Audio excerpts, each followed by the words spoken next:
Earlier we've learned to take derivatives of lots of different types of functions. In this lesson we will turn our attention to exponential functions. We do know that the most convenient base for exponential functions is the irrational number base e. The convenience of this base is primarily because if f of x is equal to e to the x, then it's its own derivative. So the derivative, if f of x is equal to e to the x, then the derivative of f of x is e to the x. That turns out to be a very convenient property, which I've summarized here. In general, if we apply the chain rule to that, we have the formula on the left which says the derivative of e to the u is equal to e to the u times the derivative of u. That's basically the chain rule or the general power rule applied where u is some function of x. In particular, if u is equal to x, we'll get what I mentioned earlier. The derivative of e to the x is just e to the x. So it's a function whose derivative is the function itself. It's a pretty nice property. The examples turn out to be pretty simple because the concept is pretty simple. For example, if I ask you to find the derivative of f of x equals e to the 2x minus 1, find f prime of x, you would simply treat the 2x minus 1 as the u in the formula above on the left. Then you would write the derivatives being e to the u, where u is 2x minus 1, so it would be e to the 2x minus 1, multiplied by the derivative of the exponent. Well, the derivative of 2x minus 1 is just 2. Normally we write the 2 in front, so if you simplify it and write it in the most natural way, you would get f prime of x is equal to 2e to the 2x minus 1. And when you get good at this, you can just realize that you're going to have a multiple of 2 when you start and write the 2 in front and be done with it without all the intermediate steps. So part of your goal is to get good enough at this so that you don't have to show as many steps maybe as I'm showing in these examples. Let's do another one. If y is equal to x times e to the 2x minus 1, find y prime. Well, here you have an exponential, but it's a factor within a product rule. So the first thing you have to do is realize that x is like u in the product rule and e to the 2x minus 1 is like v. So you have a product of two things, one of which happens to be an exponential. But the product rule applies first. So x is like u, e to the 2x minus 1 is like v. The product rule says you take u, which is x, times the derivative of v, which would be the derivative of e to the 2x minus 1, plus, then you reverse it, take v, which is e to the 2x minus 1, multiplied by the derivative of u, which would be the derivative of x. Going back now, you can see as you start, you've got x times the derivative of e to the 2x minus 1. Well, when you get to the derivative of e to the 2x minus 1, you've got to use the rule on the left for derivatives of exponentials. The derivative formula for derivatives of exponentials says you take the exponential written down as it is, multiplied by the derivative of the exponent, plus, then you've got e to the 2x minus 1 multiplied by the derivative of x. Well, of course, the derivative of x is just 1. Probably want to clean that up a little bit, maybe put the 2 in front of the x. You've got 2x times e to the 2x minus 1, and then, of course, when you multiply something by 1, it doesn't change it, so that's just plus e to the 2x minus 1. So the actual exponential derivative rule is extremely simple, but as you can see, it can be embedded in a different rule, so they can all be mixed together. So the thing you should be doing always really is just practicing a lot so that it becomes second nature. Let's do another. What if f of x is equal to e to the x divided by x, and we want to find the derivative f prime of x? Well, this time you have an exponential in the numerator, but basically this is a quotient rule. So remember, the quotient rule, the way I think of it, is high over low. So the derivative of high over low is low d high minus high d low over low low, or low squared. So you've got low times the derivative of high minus high times the derivative of low over low squared. Well, low is x.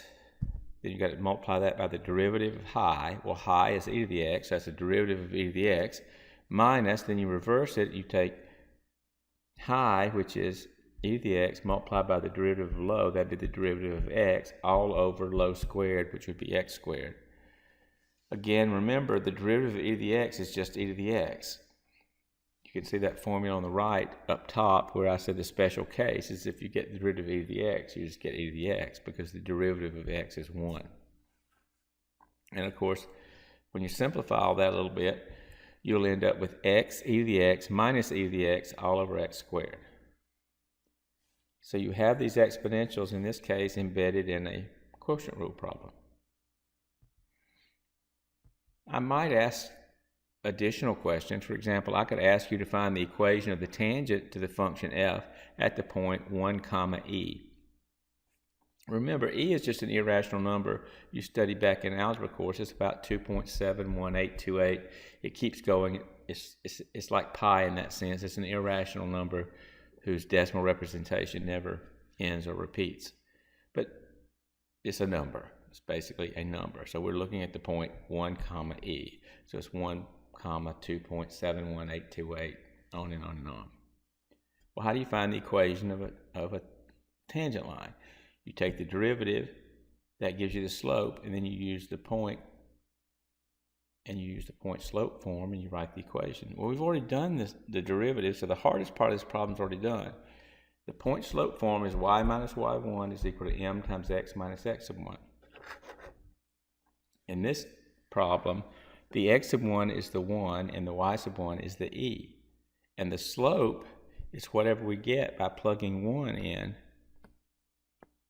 for x in the derivative formula. So if you plug 1 in for x, you get 1 times e to the 1 minus e to the 1 all over 1 squared. Well, 1 times e to the 1 is just e to the 1. So what you end up with is e to the 1, which is just e. You get e minus e up top. Well, e minus e is 0. So you end up with a slope of 0. That tells you it's a horizontal line. But if you plug it in, you get 0 for m, e for y sub 1, 1 for x sub 1, and when you simplify that, the whole right-hand side goes to 0, so you get y minus e is equal to 0, and if you solve that for y, you get y is equal to e. It's a horizontal line that goes through the number e, which is about 2.71828. Same sorts of questions we were answering in earlier sections. It just turns out now we can take derivatives of exponential functions, so we can throw those into the mix when we're working problems like this. How about this? Find the slope of the tangent line to y is equal to e to the x over 3 at the point 0 comma 1. We have a picture of what that looks like on the right, but the picture is not really necessary to solving the problem. First thing you do when you look at this is say, well, x over 3 might better be thought of as 1/3 x. When you're taking derivatives, it's easier to take the derivative of a number times x, or a number times x to a power, than thinking of it as a number, as x divided by a number. So anytime I see something like that, and I know that I'm going to be taking a derivative, I tend to write x, or x to a power divided by something, is just multiplied by the reciprocal. So dividing by 3 is the same as multiplying by 1/3. So in my mind, it's much easier to think of this function as y is equal to 1/3 x instead of y equal x over 3. Only because I know when I take a derivative of the exponent, it'll be easier, because I can just use the power rule. So thinking ahead to that, I'm now ready to take the derivative. The derivative of e to a power is e to the power times the derivative of the power. So I write down e to the power, which in this case is 1/3 x, multiplied by the derivative of the power, or the derivative of 1/3 x. Well, of course, the derivative of 1/3 x is just 1/3, and most of us write the 1/3 first. It just looks more natural, so I would write that the derivative of y with respect to x is 1/3 times e to the 1/3 x. Now remember what we're doing. We actually want to find the slope of the tangent line at this point. So what we have to do is take the derivative, which represents the slope, but we want to plug in x equal to 0, because the formula says there's an x in the derivative. So you have to take that out and plug in the actual number. So at the point we're interested in, x equals 0, when you plug 0 in, you get 1/3 e to the 1/3 times 0. Well, 1/3 times 0 is 0. Any non-zero number raised to the 0 power is 1. So you're really just doing 1/3 times 1. So the slope is 1/3. This is the same sort of question we could have asked about problems from before we learned about derivatives of exponentials, but now that we do know how to do derivatives of exponentials, we can throw in exponential functions and ask those same questions. So there's very little new in this section. It's mostly just applying our same type of problems with a new type of function tossed into the mix, which means we can also do things implicitly. So you can see this problem where you don't have y equal to, it's not solved for y. It has an exponential component. It has an exponential term. So when you get to the derivative of that exponential, you'll have to use the new rule that we just learned. You know the first step for taking the derivative implicitly is you take the derivative of both sides with respect to x. That means you do it term by term. So you've got to take the derivative of x squared times y minus the derivative of the next term, which is e to the y, minus the derivative of the next term, which is 5, equal to the derivative of 0. Well, the derivative of any number is 0. And now you've got to go back and take the derivative of those three terms on the left. So start off with the derivative of x squared y. That's a product, so we'll be using the product rule. Product rule says take the first factor times the derivative of the second plus the second times the derivative of the first. So that would be first factor x squared times the derivative of y is dy over dx, plus then you take the second factor, which is y, times the derivative of x squared, which is 2x. Now you move to the next term, minus the derivative of e to the y. Well, you've got to go back to your formula. The derivative of e to any power is e to that power times the derivative of the power. So we've got y instead of u, so it becomes e to the y times the derivative of y. Then we move to the third term. Well, the derivative of a number is 0, so the derivative of 5 is 0, and we already have a 0 on the right-hand side. The next step in the, let's move that up a little.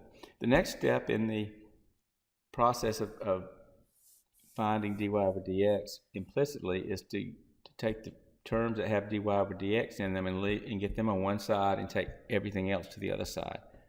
So the two things I've underlined both have dy over dx's in them, so they stay where they are. The one thing that doesn't, that 2xy, goes to the other side and becomes a negative 2xy.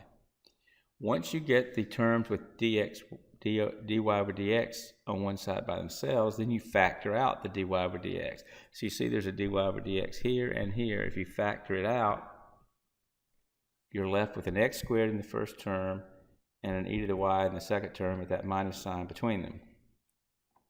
Once you get to that point, all you do is divide both sides by the factor you want to get rid of on the left. And if you divide both sides by that, you'll get minus 2xy over the quantity x squared minus e to the x.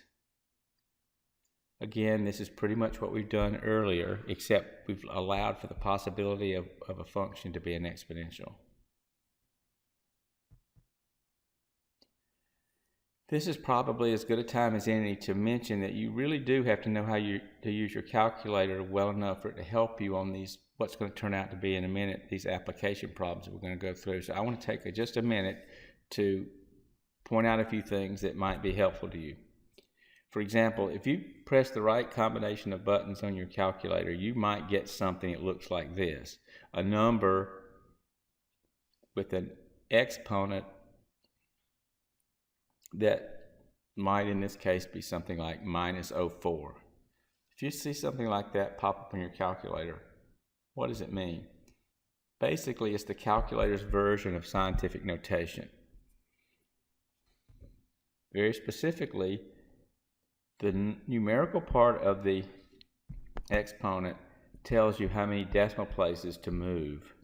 So the decimal right now is sitting just to the right of 5. This is telling us to move the decimal place 4 places, and the sign in front tells us in which direction. If it's a minus, it goes to the left. If it were a plus, it would go to the right. So what this is telling us to do is take the decimal place in front of the 5 and slide it over 4 places to the left. And it's to the left because it's a negative sign. So that 5 to the -4 power, what that really means when it's written like that, 5 dot, and then you've got -04, that means to take the decimal place, and you can see it's been counted over 4 places, and it's going to the left because of the negative sign. If it were a +04, it would go 4 places to the right. Simple, but if you don't know what it is, you don't know what to do. So make sure you know how to deal with those. How about this? Have you ever tried to enter a negative number in the Casio FX260? You can't enter it directly. What you have to do is just put the positive value in, and there's a plus/minus key on the calculator. You press that, and it inserts the minus sign. So if I wanted to enter -7, I would first enter +7, and then I would hit the key that's got the plus/minus on it. And if you do that and look at your calculator display, you'll see immediately that a minus sign pops in front of the 7. You cannot enter a negative sign directly. You have to do it that way. Okay, we're talking about exponential, so the base e obviously comes up. And if you ever want to calculate a power of e, here's how you do it. You enter the power, then you press the shift key followed by that button that's got ln on the face of it and the e to the x above. And you can see it on the actual calculator I've displayed here. Let's see.